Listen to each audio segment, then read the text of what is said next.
এদেশের prime minister একজন wrapper আর home minister হলেন একজন ডিজে। তাদের সরকার এমন কিছু করে দেখিয়েছে যা আজ পর্যন্ত কোনো সরকার পারেনি। বন্ধুরা, আমি বলছি আমাদেরই প্রতিবেশী দেশ নেপালের কথা, যেখানে নতুন জেনজি সরকার প্রথমেই ভিআইপি কালচার বন্ধ করেছে।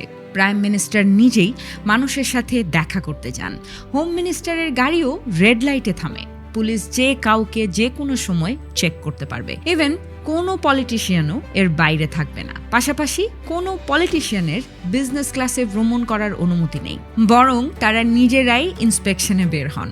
প্রধানমন্ত্রী বালেন শাহ ঘোষণা দিয়েছেন তার ছবি কোনো অফিসে থাকতে পারবে না। এই সরকার আরও ঘোষণা দিয়েছে যে 1990 সাল থেকে এখনো পর্যন্ত যত নেতা ছিলেন সবাইকে তাদের অ্যাসেটের বিস্তারিত অনলাইনে প্রকাশ করতে হবে, আর যারা যত টাকা দুর্নীতির মাধ্যমে নিয়েছে তা সব ফেরত নেওয়া হবে।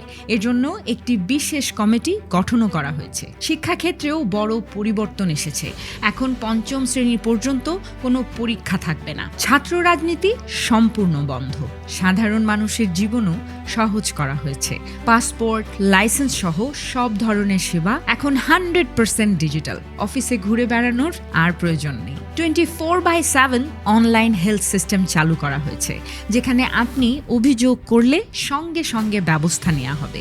স্বাস্থ্য খাতেও বড় পরিবর্তন এসেছে। প্রতিটি বেসরকারি হসপিটালকে তাদের 10% বেড গরিব মানুষদের জন্য সংরক্ষণ করতে হবে। আর যদি মনে হয় এগুলো শুধু কথার কথা, তাহলে তা নয়। এগুলো সবই 100 ডেজের অ্যাকশন প্ল্যানের অংশ, যা সরকার অনলাইনে আপলোড করেছে, যাতে প্রতিটি নাগরিক স্পষ্টভাবে দেখতে পারে কোন কাজ হয়েছে আর কোনটা বাকি আছে আর কোনটা চলমান। নেপাল প্রমাণ করেছে যে একজন তরুণ শিক্ষিত মানুষ একটি দেশ বদলে দেওয়ার ক্ষমতা রাখে।